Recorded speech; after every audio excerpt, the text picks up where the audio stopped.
Update. Hired a private investigator to watch my fiancé on her girl's trip, and now I'm torn. Original post. Hey everyone, long-time lurker, first-time poster here. I never thought I'd be the one to spill my story in a confession sub, but here we are. To cut a long story short, my fiancé and I have been together for 5 years, and every year, she goes on this girls-only trip with her close friends. Something in my gut had been bothering me about these trips. Maybe it was the slight changes in her behavior afterward, or the cryptic conversations that overhear. But instead of directly confronting her, I did something I'm deeply ashamed of. I hired a private investigator to watch her during her recent trip. I got back the results a few days ago, and as much as I regret violating her privacy, my suspicions were not unfounded. The PI presented evidence of her being unfaithful, and it shattered my heart. Now I'm caught in this storm of emotions. On one hand, I deeply regret snooping and not trusting her enough to talk about it. On the other, the betrayal from her side feels even more significant. I love her, but I can't see a future together anymore. How do I even approach this situation? Do I confess my snooping, or just end things without revealing the reason? Any advice is welcome. Now for the top advice before reading the update. Just tell her you know, you don't have to give details. She's not going to tell all her details. Be glad you didn't marry her. Yeah, this is the move. You validated it for yourself. Spare your mentals and the drama. You know, and now it can be over. Maybe as a bonus, send her the proof your friend captured in a month or so, just so she feels horrible for being unfaithful and give you the last word. Sorry, man. Ruin her friendships by sharing any pics and say it was one of her friends that ratted her out. But don't tell her which one. Move on, dude. When she asks why, say I know you're cheating on me, and leave it at that. Don't tell her anything else. Her punishment is never knowing how you know. When you completely stump her and she has no idea how you know, she'll start yelling at you, accusing you of all kinds of stuff, telling you suck in bed and she needed more, that you have a small junk whatever, anything to get you to scream back. Don't lose your cool. Keep it together and just leave. Then ghost her. You're done here. This is perfect. Don't give her any of your energy. I know you've been unfaithful, and I'm leaving for my own sake. All this, you have a task to perform that is critical to your happiness in the future. You will absolutely have emotions. Just know going in that you must remain rational and safe while completing this very important task. Tell her you know, tell her it's over, and tell her you need to be left alone for a while and maybe forever. You may want to avoid having to coordinate for personal items later, so gather your things that you can't live without. Good luck, stay focused. You do got this. I would definitely just go with an I know it happened, and maybe one undeniable detail, and give her enough rope to hang herself. I'd also let the partners of the other women on this trip know what they've been getting up to. At the very least, there is open collusion and infidelity going on. If you don't know all the partners, then host one last dinner party with specifically that group and their partners, then pull the man aside either individually or as a group. Then enjoy the show.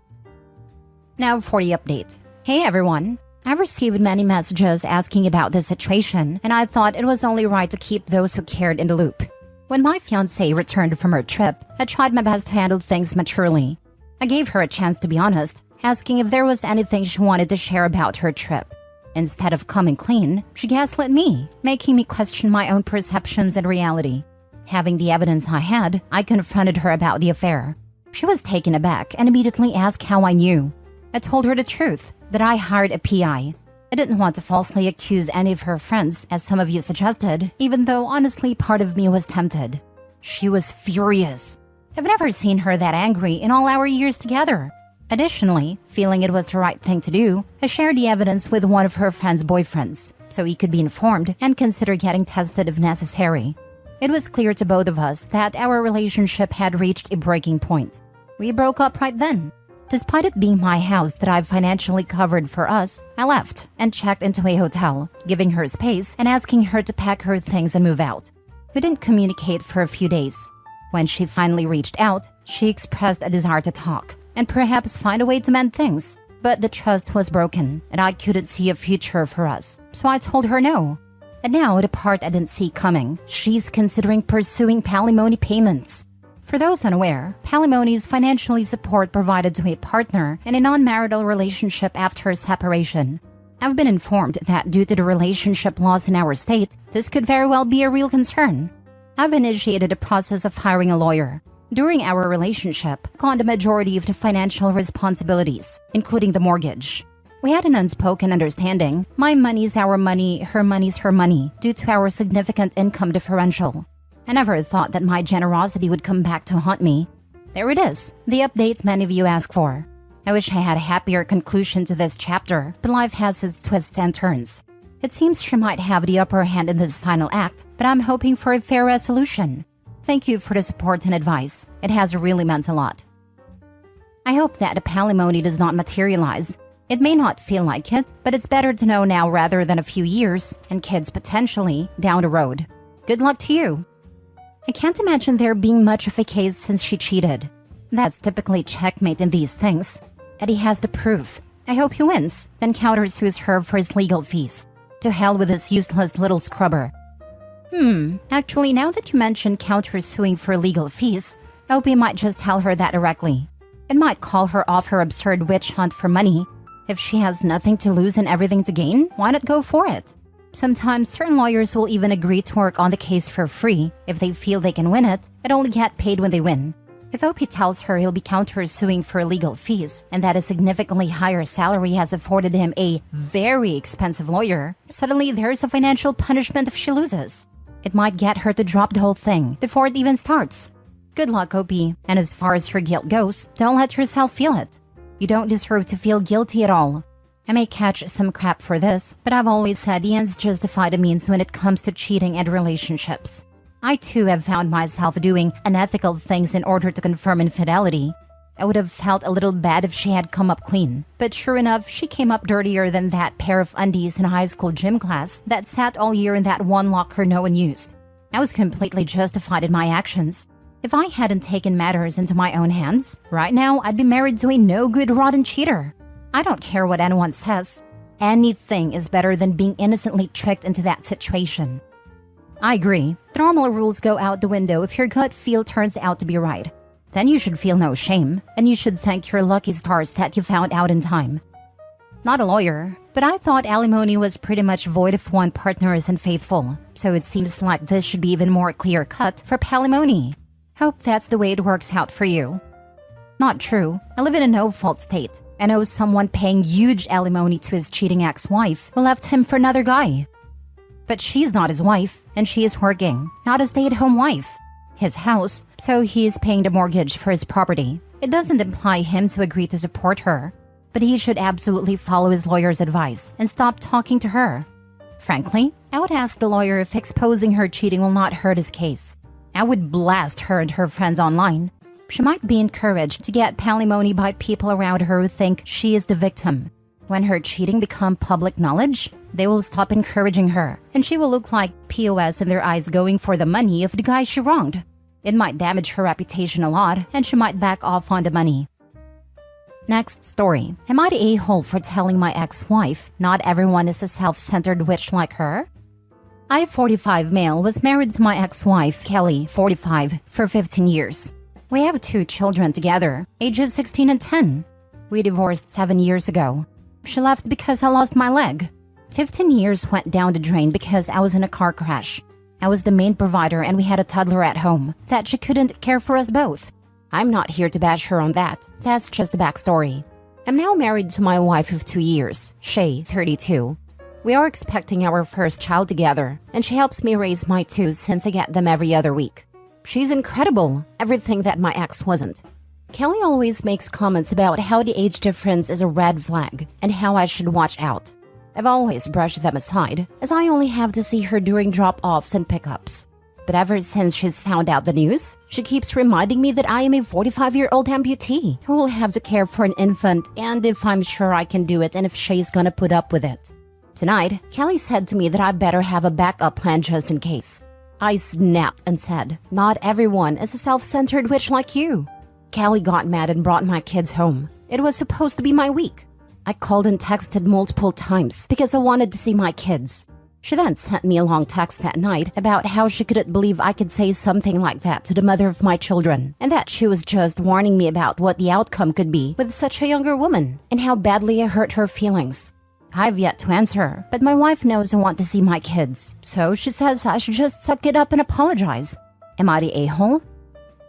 Now for the comments. Not the a-hole. Your ex is not only a self-centered witch, but an incredibly bitter one too. She has no business commenting on your marriage. She's way out of line. Is she refusing to let her kids see you unless you apologize to her? I'd drag her to court. I'd like to, but we have no legal agreement, and I have no plan to take her to court. She makes more money than the two of us and has a bigger home. I don't want to risk losing anything, especially seeing my children. You won't risk not seeing your children if you go to court for custody arrangements. A court-arranged custody arrangement will prevent your ex from using your children as weapon to beat you with. Go to court and get yourself a formal custody arrangement. My son's father and I split when our son was less than a year old, and even with it being amicable, we got a custody agreement in case one of us ever went nuts. Best decision we ever made, and it prevented a lot of arguments.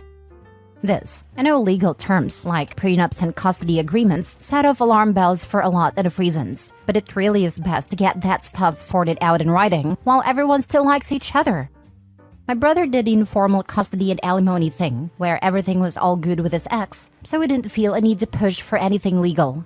I kept telling him this is the best time because everyone is on the same page, but he kept ignoring my suggestion. A year or so later, the ex breaks up with her partner and starts asking my brother for more money, and also starts to keep the kids longer out of spite. Things eventually get settled legally, but it was months and months of dealing with lawyers and such a waste of money on both sides. Last story. Am I the a-hole for hurting my father's mistress/wife? When I was 20, my family found out that my dad was cheating on my mom with our maid. They obviously got divorced, but since he stated that he was in love with a maid, the entire family did everything they could to secure our family wealth. Dad was disowned by his parents, and bottom line, he was left with nothing. After all of this, I was really traumatized and bitter. This was my dad, my male role model, my hero, and he was also the one to destroy our family. I admit that he tried really hard to keep contact with me and to explain to me that he still loved me very much and it had nothing to do with me, but I did not want anything to do with him. I cut him off entirely and refused any kind of communication with him for the past 9 years. Back then, I told him that he was dead to me, and for his sake, he should consider the same. Pretend he did not have a biological daughter anymore, and go play house with his mistress and her bastard daughter. I know he still kept tabs on my life, and each year he would send me messages on Christmas and my birthday, but I never responded. 6 months ago, I had a bad accident. I was driving home when a drunk driver hit me full force. The doctors let my family know that the injuries that I sustained were really bad and that they were doing everything in their power to save my life, but they should be prepared for everything. Luckily, I've fully recovered, but my dad has been insane ever since and trying to mend our relationship. He came to the hospital almost every day while I stayed there, but me refusing to see him did not make him understand that I want nothing to do with him. I recently changed my mind and decided to confront him and his mistress, now wife, because some relatives told me what the woman has been saying about me and my family. She has been talking trash, saying that it is not my fault for acting like this because I learned this from my family, mom and grandparents, and they are to blame for me being cruel. After hearing this, I could not believe the audacity of this woman, so I agreed to meet my dad and her to set things straight. I think they got the wrong impression because when I went to meet them, they came along with her daughter and her husband. They were so disgusting. The woman had a stupid smile on her face and told me how happy she is that after all this time, I was giving them a chance, and how happy she is that her daughter will finally have the sister she always wanted. I made it clear that I am not giving them any chance. I told her that I know everything she has been saying, and if I learned cruelty from my family, then her daughter must have learned from her that being a cheap woman and sleeping with your boss makes you progress in life. I also told her that thank God she does not have a uterus anymore, so she cannot taint my bloodline with her creatures. I told the girl's husband to watch out, because what can be expected from such disgusting women? Before leaving, I told my dad that he has two options: either consider me dead, or divorce his joke of a wife, cut ties with that joke of a family, and come back into our lives. He told me that he cannot let me go, that I am his daughter, and that last years have been torture not being close to me. Again, I told him that if he expects forgiveness, he knows what to do, and if he really loved me that much, he will choose me this time. My grandparents agreed with my actions, and are hopeful that maybe their son will come back to his senses and come back to his family. But one of my aunts, Dad's sister-in-law, said that it was a low blow for me to mention her incapacity of having more children, that I may have hurt her with my words. Honestly, I do not care. She hurt me more when she destroyed my family, so her struggles, her hurt did not move me at all. Opie said when they go low, I'm taking the expressway in hell. What was the wife's reaction to this? Oh, not the a-hole. I mean, now looking back, I did not give her room to say much. I had things kept for 9 years that I needed to clarify, but her initial reaction was shock, like she did not expect it. What on earth do you expect to hear from someone who refused to meet you for 9 years and who you know for sure hates you is beyond me. After she recovered a bit, she started saying, I know we were wrong, but, and I just stopped her and told her no buts. There is no but here. She is what she is, and that's it. Honestly, cheaters always think people are just supposed to let things go. Well, let's see if your dad chooses a relationship with you or her. I'm so sick of Reddit absolving cheaters with the life is nuanced, is not black and white. Sorry, some things are black and white. No judgment, but you need some severe therapy. She said in a comment that she's in therapy.